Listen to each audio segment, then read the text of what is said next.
রাম কৃষ্ণ নামে বলো রে মন, কৃষ্ণ নামে বলো, রাম কৃষ্ণ নামে বলো, রাম কৃষ্ণ নামে বলো, রাম কৃষ্ণ নামে বলো রে মন, কৃষ্ণ নামে বলো। শ্রীম কথিত শ্রী শ্রী রামকৃষ্ণ কথামৃত। ত্রেতায় শ্রীরাম, দাপরে শ্রীকৃষ্ণ, কলিতে শ্রীরামকৃষ্ণ। শ্রী শ্রী রামকৃষ্ণ কথামৃত। দক্ষিণেশ্বর মন্দিরে শ্রীরামকৃষ্ণ। ঠাকুর শ্রীরামকৃষ্ণ কালী মন্দিরে সেই পূর্ব পরিচিত ঘরে ছোট খাটটিতে বসিয়া গান শুনিতেছেন। ব্রাহ্ম সমাজের শ্রীযুক্ত ত্রৈলোক্য সান্যাল গান করিতেছেন। আজ রবিবার 20শে ফাল্গুন, শুক্লা পঞ্চমী তিথি, 1290 সাল। ইংরেজির 2রা মার্চ 1884 খ্রিস্টাব্দ। মেঝেতে ভক্তেরা বসিয়া আছেন, গান শুনিতেছেন। নরেন্দ্র, সুরেন্দ্র মিত্র, মাস্টার, ত্রৈলোক্য প্রভৃতি অনেকেই বসিয়া আছেন। শ্রীযুক্ত নরেন্দ্রের পিতা বড় আদালতে উকিল ছিলেন। তাহার পরলোক প্রাপ্তি হওয়াতে পরিবারবর্গ বড়ই কষ্টে পড়িয়াছেন। এমনকি মাঝে মাঝে খাইবার কিছু থাকে না। নরেন্দ্র এই সকল ভাবনায় অতি কষ্টে আছেন।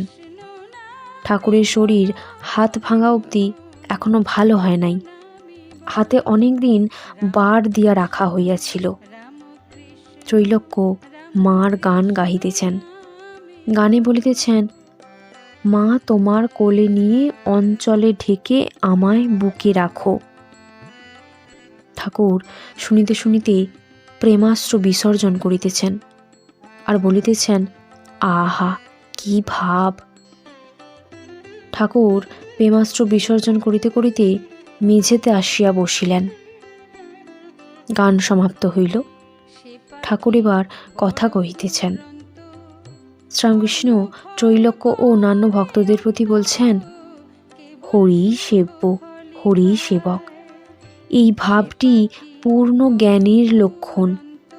প্রথমে নীতি নীতি করে হরি সত্য আর সব মিথ্যা বলে বোধ হয়। তারপর সে দেখে যে হরিই এই সব হয়েছেন। ঈশ্বরী মায়া, জীব জগৎ এই সব হয়েছেন। অনুলোম হয়ে তারপর বিলোম, এইটি পুরাণের মত। যেমন একটি বেলের ভিতর শাঁস, বীজ আর খোলা আছে। খোলা বীজ ফেলে দিলে শাঁসটুকু পাওয়া যায়, কিন্তু বেলটি কত ওজনে ছিল জানতে গেলে খোলা বীজ বাদ দিলে চলবে না।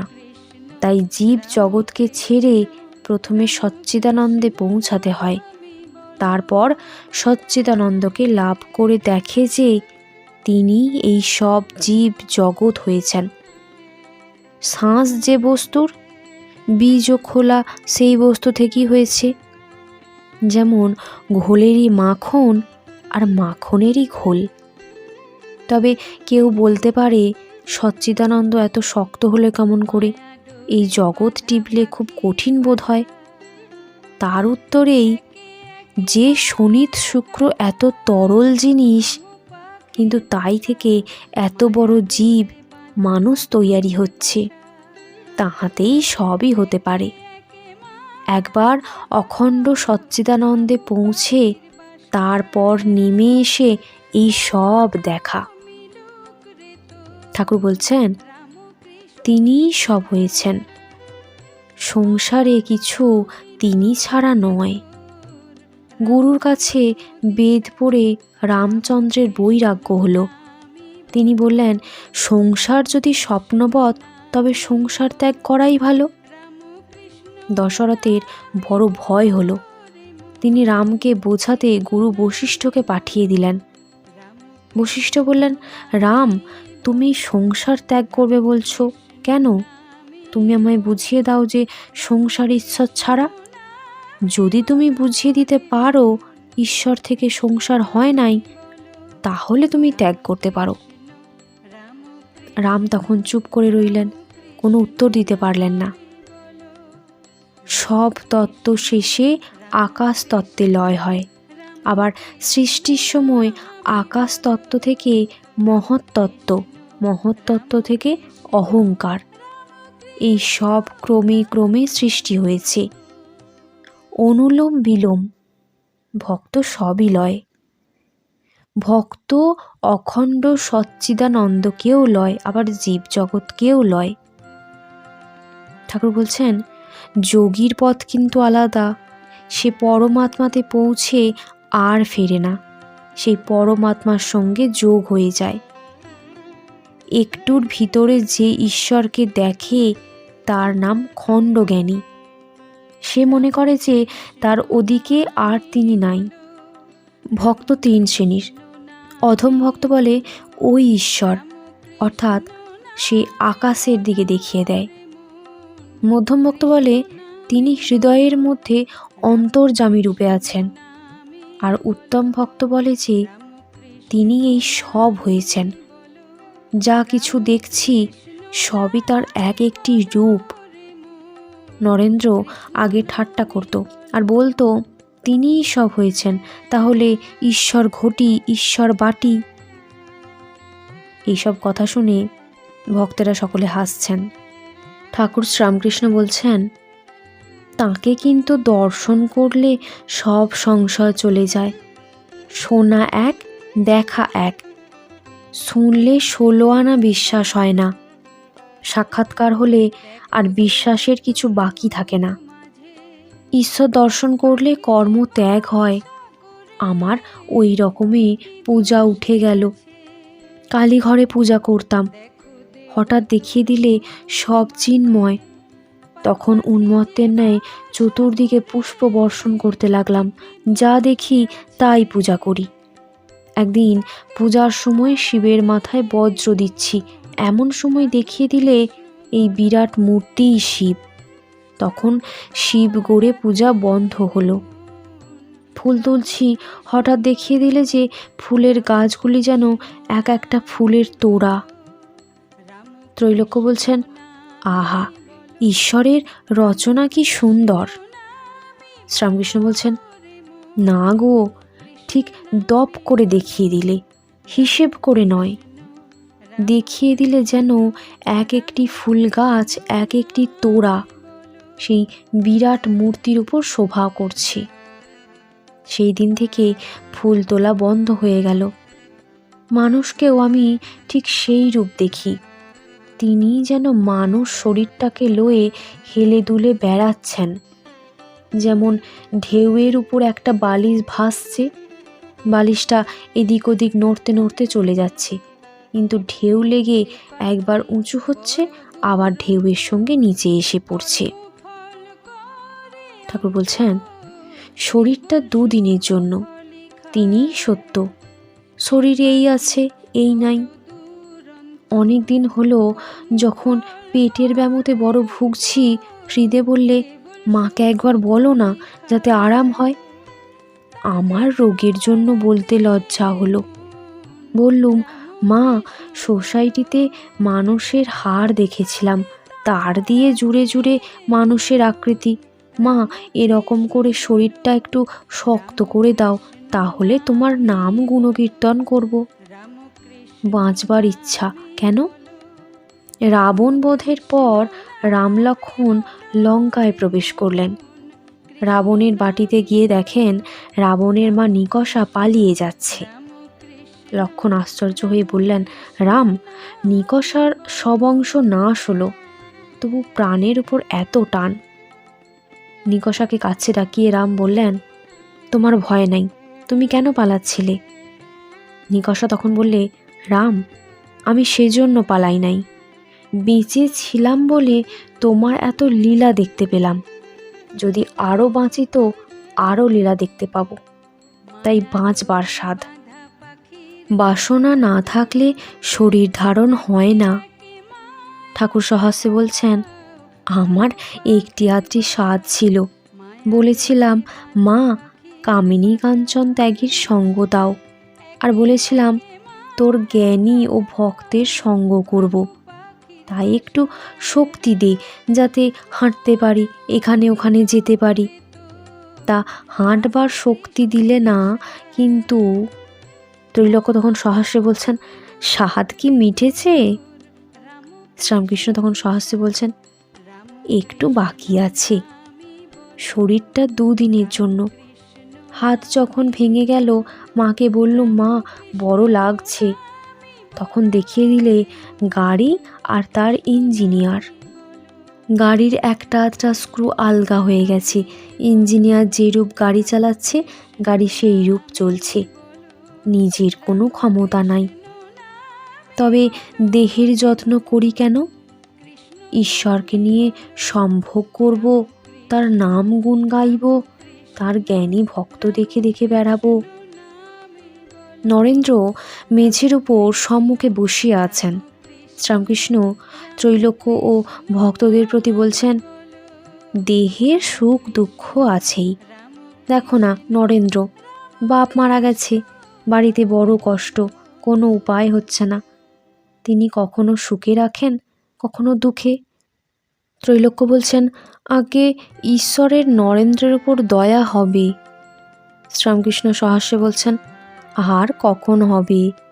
কাশীতে অন্নপূর্ণার বাড়ি কেউ অভুক্ত থাকে না বটে, কিন্তু কারু কারু সন্ধ্যা পর্যন্ত বসে থাকতে হয়। হৃদে শম্ভু মল্লিককে বলেছিল, আমায় কিছু টাকা দাও। শম্ভু মল্লিকের ইংরাজি মত। সে বললে, তোমায় কেন টাকা দিতে যাব? তুমি খেটে খেতে পারো, তুমি যা হোক কিছু রোজগার করছো। তবে খুব গরিব হয় সে এক কথা, কি কানা, খোঁড়া, পঙ্গু, এদের দিলে কাজ হয়। তখন হৃদে বললে, মহাশয় আপনি ওটি বলবেন না, আমার টাকায় কাজ নাই। ঈশ্বর করুন যেন আমায় কানা, খোঁড়া, অতি দারিদ্র্যের এসব না হতে হয়। আপনারও দিয়ে কাজ নাই, আর আমারও নিয়ে কাজ নাই। ঈশ্বর নরেন্দ্রকে কেন এখনো দয়া করছেন না? ঠাকুর যেন অভিমান করে এই কথা বলছেন। ঠাকুর নরেন্দ্রের দিকে একবার সস্নেহে দৃষ্টি করিতেছেন। নরেন্দ্র বলছেন, আমি নাস্তিক মত পড়ছি। শ্রীরামকৃষ্ণ বললেন, দুটো আছে, অস্তি আর নাস্তি। অস্তিটাই নাও না কেন? সুরেন্দ্র বললেন, ঈশ্বর তো ন্যায় পরায়ণ, তিনি তো ভক্তকে দেখবেন। শ্রীরামকৃষ্ণ বলছেন, শাস্ত্রে আছে, পূর্বজন্মে যারা দান টান করে তাদেরই ধন হয়। তবে কি জানো, এ সংসার তার মায়া, মায়ার কাজের ভিতর অনেক গোলমাল, কিছু বোঝা যায় না। ঈশ্বরের কার্য কিছু বোঝা যায় না। ভীষ্মদেব সরসজ্জায় শুয়ে, পাণ্ডবেরা দেখতে এসেছেন, সঙ্গে কৃষ্ণ। এসে খানিকক্ষণ পরে দেখেন ভীষ্মদেব কাঁদছেন। পাণ্ডবেরা কৃষ্ণকে বললেন, কৃষ্ণ কি আশ্চর্য, পিতামহ তো অষ্টবসুর একজন বসু, এনার মতো জ্ঞানী তো দেখা যায় না, ইনিও মৃত্যুর সময় মায়াতে কাঁদছেন। কৃষ্ণ বললেন, ভীষ্ম সেজন্য কাঁদছেন না, ওকে জিজ্ঞাসা করো দেখি। জিজ্ঞাসা করাতে ভীষ্ম বললেন, কৃষ্ণ ঈশ্বরের কার্য কিছুই বুঝতে পারলাম না। আমি এই জন্য কাঁদছি যে সঙ্গে সঙ্গে সাক্ষাৎ নারায়ণ ফিরছেন, কিন্তু পাণ্ডবদের বিপদের শেষ নাই। এই কথা যখন ভাবি, দেখি যে তাঁর কার্য কিছুই বোঝবার জো নাই। ঠাকুর বলছেন, আমায় তিনি দেখিয়েছিলেন পরমাত্মা, যাকে বেদে শুদ্ধ আত্মা বলে। তিনিই কেবল একমাত্র অটল, সুমেরুবৎ নির্লিপ্ত আর সুখ দুঃখের অতীত। তার মায়ার কার্যে অনেক গোলমাল, এটির পর ওটি, এটি থেকে ওটি হবে, এসব বলবার জো নাই। সুরেন্দ্র সহাস্যে বলছেন, পূর্বজন্মে দান টান করলে তবে ধন হয়, তাহলে তো আমাদের দান টান করা উচিত। শ্রীরামকৃষ্ণ বলছেন, যার টাকা আছে তার দেওয়া উচিত। ঠাকুর ত্রৈলোক্যের প্রতি বলছেন, জয়গোপাল সেনের টাকা আছে, তবে দান করা উচিত। ও যে করে না সেটা নিন্দার কথা, একজন টাকা থাকলেও হিসেবি হয়, কৃপণ হয়। টাকা যে কে ভোগ করবে তার ঠিক নাই।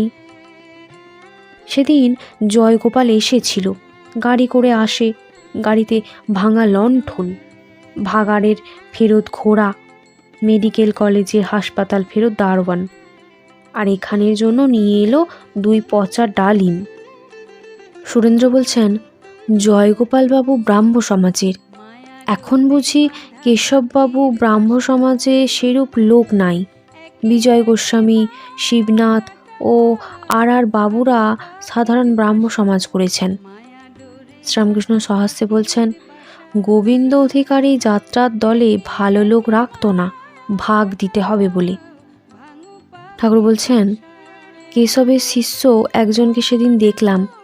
কেশবের বাড়িতে থিয়েটার হচ্ছিল, দেখলাম সে ছেলে কোলে করে নাচছে, আবার শুনলাম লেকচার দেয়।